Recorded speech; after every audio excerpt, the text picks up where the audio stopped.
오늘의 오프닝 질문은 이거야. 여보가 생각하기에 아가서는 어떤 책 같아? 예전에 혼자 읽었을 때는 그냥 사랑 노래인가 보다, 재밌는 책이네, 뭐 에스더와 비슷한 느낌으로 동화책 같은 느낌이었다면요, 지금 우리가 같이 이렇게 아가서를 묵상하고 나서는 어떤 느낌이 드냐면, 하나님의 사랑이 이렇게 뜨겁고 이렇게 핀 조명이 이렇게 내려온 듯이 하나님의 사랑이 나에게 이렇게 임하는 거구나, 하나님의 사랑은 이렇게 나에게 쏟아져 내려오는 거구나 라는 느낌을 받은 것 같아요. 이야, 좋네요. 그래서 오늘 이 아가서를 보면은 오늘이 마지막 장인데 여보의 생각이 좀 더 확장돼서 아가서의 진 면모를 발견할 수 있을 거야. 1절을 같이 볼게요. 내가 내 어머니의 젖을 먹은 오라비 같았더라면 내가 밖에서 너를 만날 때 입을 맞추어도 나를 업실 여길 자가 없었을 것이라. 이 말은 신부가 하는 내용이야. 그래서 신랑이 왕에게 당신이 나의 친오빠였다면 길에서 입맞춤을 해도 누구도 나에게 업신여기지 않을 거야 라는 얘기를 하는 거야.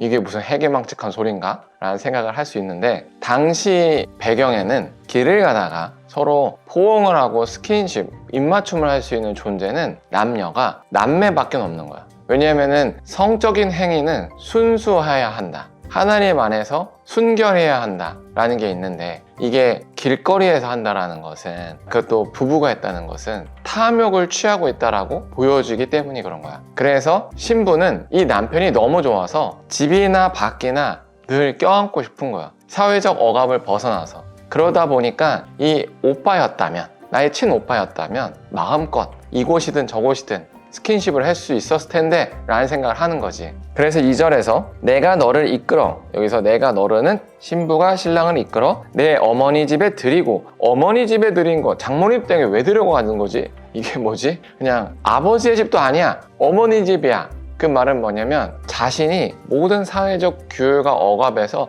완전히 해방돼서 엄마라는 따뜻한 품 안이야. 누구도 나를 어떤 거칠애로 나를 통제하지 않는 곳, 그런 곳을 얘기하는 거야. 이해가 돼요? 거기서 내게서 교훈을 받았으리라, 여기서 신랑에게 교훈을 받았으리라, 이 말은 뭐 갑자기 교훈을 받지? 이러는데 서로가 뜨겁게 사랑을 하는 거야. 사랑을 나누는 거야. 그래서 너의 몸을 알고 나의 몸을 알자, 뭐 이런 얘기인 거야. 근데 왜 교훈이에요? 그걸 직접적으로 쓰기 좀 그렇잖아. 서로 더 알자 이거야. 여기서 교훈이라고 써있지만 가르침을 받다야. 몸에 대한 가르침을 받자? 그리고 나는 향기로운 술, 곧 석류즙으로 내게 마시게 하겠고, 여기서 향기로운 술, 석류즙은 무엇일까? 이것은 여성이 남성에게 줄 수 있는 사랑의 극치이자 몸에서 나오는 반응이라고 상상을 해보면 좋을 것 같습니다. 진짜? 야, 이것도 안 된다. 그래서 3절에서 너는 왼팔로 내 머리를 고이고 오른손으로 나를 안았으리라. 무슨 말이냐면 이거야. 신랑이 신부의 머리를 뒤에를 잡고 허리를 감고 안는다는 얘기를 하는 거야. 완전히 밀착되어 있는 거지. 그래서 4절, 이건 신랑의 목소리야. 예루살렘의 딸들아, 내가 너희에게 부탁한다. 내 사랑하는 자가 원하기 전에 흔들지 말며 깨우지 말지니라. 무슨 말이냐면 이제 신부가 이 신랑의 품 안에서 잠든 거야. 완전한 안식을 취한 거지. 그러니까 신랑은 뭐야? 그를 완전히 보듬어서 누구의 방해도 받지 못하도록 안식을 준다 라는 이런 의미지야. 5절은 신랑과 신부가 아니라 제3자의 목소리야. 그의 사랑하는 자를 의지하고 거친 들에서 올라오는 여자가 누구인가? 이건 뭐냐면은 거친들은 인생의 어려운 가운데서 신랑을 의지해서 완전한 안식을 누리고 있는 저 여자는 누구인가? 라는 외부적 목소리를 끌어다 온 거야. 이게 약간 오페라 영화 같은 거잖아. 그런 느낌인 거지. 그러자 신랑이 얘기합니다. 너로 말미암아 내 어머니가 고생한 곳, 여성의 자궁을 의미하기도 해요. 너를 낳은 자가 애쓴 그곳, 이해가 되죠? 그리고 완전한 안식을 누리는 곳이라고 생각하면 되고, 사과나무 아래에서 내가 너를 깨웠노라, 이 말이 이해가 돼요? 사과나무가 갑자기 왜 나올까? 몰라? 여기서 이 사과나무는 바로 어머니가 고생한 곳, 너를 낳은 곳, 그 자궁에다가 사과나무를 심은 거야. 대왕이네. 내가 생각한 게 맞나요? 여러분, 제가 생각한 게 맞을까요? 그래서 6절에서 너는 나를 도장같이 마음에 품고 도장같이 팔에 두라. 이게 무슨 말이냐면 신랑이 신부에게 너는 이제 내 거야 라고 이제 인을 치는 거지. 그래서 너는 오직 나에게 있어라, 이런 얘기야. 넌 내 것이다. 사랑은 죽음같이 강하고 질투는 수월같이 잔인하며 불길같이 일어나니 그 기세가 여호와의 불과 같으니라. 여호와의 불은 심판, 소돔과 고모라를 심판했던 그 뜨거운 불을 얘기하는 거야. 근데 신랑이 이제 뭐라 그래? 넌 내 거야? 내가 포기하지 않아 라고 얘기하는 거야. 이해가 되죠? 7절, 많은 물도 이 사랑을 끄지 못하겠고 홍수라도 삼키지 못하나니 사람이 그의 온 가산을 다 주고 사랑과 바꾸려 할지라도 오히려 멸시를 받으리라 라고 얘기하는 거야. 이 사랑은 누구도 끊을 수 없어 라고 신랑이 신부에게 얘기하는 거죠. 8절은 이제 또 제3자의 화자가 등장하는 거예요. 8절과 9절은 누구냐면 이 신부의 어릴 적 모습을 소환해서 하는 거야. 이때 이 신부의 어릴 적에 오빠들이 신부를 관리했던 모습을 얘기해 주는데 같이 볼게요. 우리에게 있는 작은 누이는 아직도 유방이 없구나. 이게 뭐냐면 2차 성징이 일어나지 않았다는 거지. 그러니까 그가 청혼을 받는 날에는 우리가 그를 위하여 무엇을 할까? 이게 무슨 말이냐면 결혼을 위해서, 결혼하기까지 우리 여동생을 위해서 무엇을 해야 되지? 이 얘기야. 9절, 그가 성벽이라면, 여동생이 성벽이라면, 이 말 이해되죠? 여동생의 몸은 함부로 들어올 수 없는 곳이다, 이 얘기야. 우리는 은 망대를 그 위에 세울 것이래. 이게 무슨 말이냐면 이 여동생이 성적 순결을 잃지 않도록 감시 초소를 세울 거야. 무슨 말인지 이해돼요? 그가 문이라면 이 문이 뭘겠어요? 여성의 문을 얘기합니다. 우리는 백향목 판자로 두리라. 이해가 되죠? 누구도 이 여동생을 범하지 못하게 만들겠다라는 얘기야. 그러자 10절에서 여성이 화답을 합니다. 이제 현재로 돌아와서 나는 성벽이요, 나는 아무나 들어올 수 없는 그런 존재야, 이 얘기를 하는 거야. 그런데 이제 나의 유방은 망대 같으니 어리지 않아, 충분히 성숙해서 이제 나왔어, 이 얘기야. 그러므로 나는 그가 보기에 화평을 얻은 자구나, 이렇게 얘기해요. 여기서 그는 신랑을 얘기합니다. 신랑과 함께 화평을 얻었다, 이런 얘기를 하는 거예요. 11절, 솔로몬이 바알 하몬의 포도원이 있어 지키는 자들에게 맡겨두고 그들로 각기 그 열매로 말미암아 은천을 바치게 하였구나 라고 얘기해. 여기서 솔로몬은 신랑과 별개로 작성한 거야. 여기서 솔로몬은 약간 악덕 사장 같아. 그래서 이 솔로몬은 뭐 하냐면 바알 하몬이라는 그 지역에 있는 포도원에 소장농을 두고 있던 거야, 왕으로서. 그 열매를 그래서 받았던 거야, 은천은 지금으로 따지면 6억 정도 되는 거야. 솔로몬, 너는 천을 얻겠고, 지금 신부가 솔로몬을 향해서 얘기하는 거야. 왕과 다른 솔로몬이야. 열매를 지키는 자도 200을 얻으려니와 20%를 소장농에게 주고 80%를 자기가 걷어가는 거야. 내게 속한 내 포도원은, 신부가 말하는 그 포도원, 신랑과의 이 사랑의 관계는 나의 앞에 있다. 누구도, 심지어 네가 왕일지라도 나의 사랑을 끊을 수 없다 라고 얘기하는 거야. 그리고 13절은 신랑이 얘기합니다. 너 동산에 거주하는 자야. 신부에게 얘기하는 거죠. 친구들이 너의 소리에 귀를 기울이니 내가 듣게 하려무나. 이 소리는 뭐냐면 내 주변에 있는 많은 사람들이 너의 목소리를 궁금해할지라도 너는 오직 나에게만 목소리를 들려다오 라고 독점적인 사랑을 요청하는 거야. 14절, 내 사랑하는 자야, 너는 빨리 달리라. 향기로운 산 위에 있는 노루와도 같고 어린 사슴과도 같아라. 이 말은 뭐냐면 일종의 그냥 화음을 넣은 노래라고 생각하면 돼. 서로가 서로를 향해 달려와라, 같이 나아가자, 뭐 이런 노래인 거지. 이게 도대체 그럼 무슨 말인가 라고 할 수 있단 말이야. 야, 이때부터가 이 아가서의 정점을 찍는 말이야. 그 포인트가 뭐냐면 바로 이 솔로몬이라는 인물을 배치해 둔 거거든. 지금 이 아가서를 누가 썼냐면 솔로몬이 본인이 썼어. 근데 본인은 신랑으로 투영을 했고 솔로몬이라는 인물은 따로 둔 거야. 근데 더 정확히 말하면 솔로몬이 투영한 인물은 신랑이 아니라 신부야. 무슨 말인지 모르겠지. 내가 신부라고? 솔로몬이 적었을 때 나라고 생각하고 적은 건 신부였다고? 아, 그럼 왕은 누구야? 하나님이지. 아, 그래서 이 퍼즐을 다 맞춰주면 이런 뭔 거야. 말인지 몰라요. 그래서 이 퍼즐을 맞춰줄게. 이걸 이해하려면 솔로몬이 이걸 지을 때까지 솔로몬의 가정사를 좀 볼 필요가 있어. 솔로몬은 우리가 생각할 때 뭐냐면 이건희 아들 이재용 같은 사람이야. 그러다 보니까 솔로몬은 어릴 때부터 엄격한 왕실 안에서 율법을 따라서 하나님께 예절을 다했던 사람이야. 하나님을 인격으로 만난 게 아니야. 아버지 다윗의 아들, 하나님 나라를 이을 후세자, 이 타이틀로 산 거야. 이해가 되지? 그러니까 이 타이틀에서 자기를 억압했던 사람이 누구야? 오빠들인 거야. 이 신부의 오빠들, 여성의 정절을 지켰게 만들었던 이 오빠들이 솔로몬이 투영하고 있는 왕실에 내가 어릴 때 왕의 법도를 지키게 했던, 왕궁의 법도를 지키게 했던 수많은 통제권들이야. 그래서 이 아가서에 보면 신부는 계속 자유를 향해 나가. 계속 더 굉장히 뭐랄까? 어떻게 보면 이렇게 도발적인 여성상을 그린다고? 라고 느끼잖아. 성에 대해서 거침이 없어. 남편에게 막 들판을 나가자 그러고, 뭐 포도원 가서 하자 그러고, 어머니 집 가자 그러고, 막 내가 적극적으로 뭐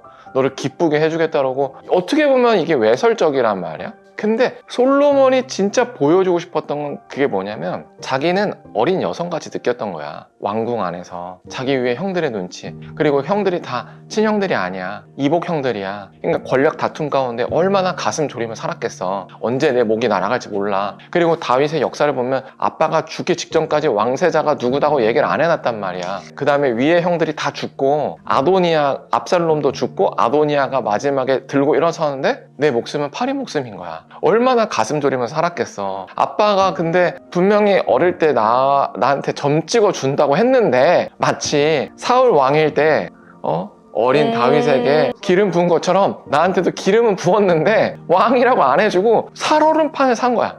왜 그랬을까? 그건 뭐 하나님의 섭리 가운데 있었겠지. 그러나 아버지 다윗의 그늘 아래에 있을 때는 여전히 하나님을 인격적으로 만난 게 아니야. 근데 아버지 다윗이 죽었고 왕이 됐고, 이제 하나님과 전면으로 자기가 마주에 선 거야. 바로 이 결혼식 장면인 거지. 신랑을 만난 거야. 그런데 보니까 하나님이 저 멀리 있는 무서운 존재가 아니었던 거야. 아버지 다윗이 왜 그토록 하나님을 찬양했는지 이제야 본인이 알겠는 거야. 하나님은 너무 좋은 분이었던 거지. 자기가 그동안 율법적으로 갇혀있던 그런 게 아니고 나에게 완전한 해방감과 자유를 줬던, 이 신부가 신랑을 만나서 그 자유를 만났던 그 자유와 완전한 해방감을 누린 거야, 하나님 앞에서. 이것을 무엇으로 설명을 하면 좋을까? 라고 솔로몬이 생각하니, 이 사랑은 정말로 이상적인 사랑이며, 이 신랑은, 이 하나님은 정말로 놀라운 하나님이다. 모든 사회의 규율과 억압을 다 벗겨놓고 나를 인격으로 대하시는구나. 그래서 이 신랑과 신부가 못을 벗고 연합하는 그 정말로 인격과 인격으로 마주하는 그 장면을 솔로몬이 하나님과 경험한 거지. 그래서 과거에 자기를 얽매였던 왕궁의 예법과 제사 제도는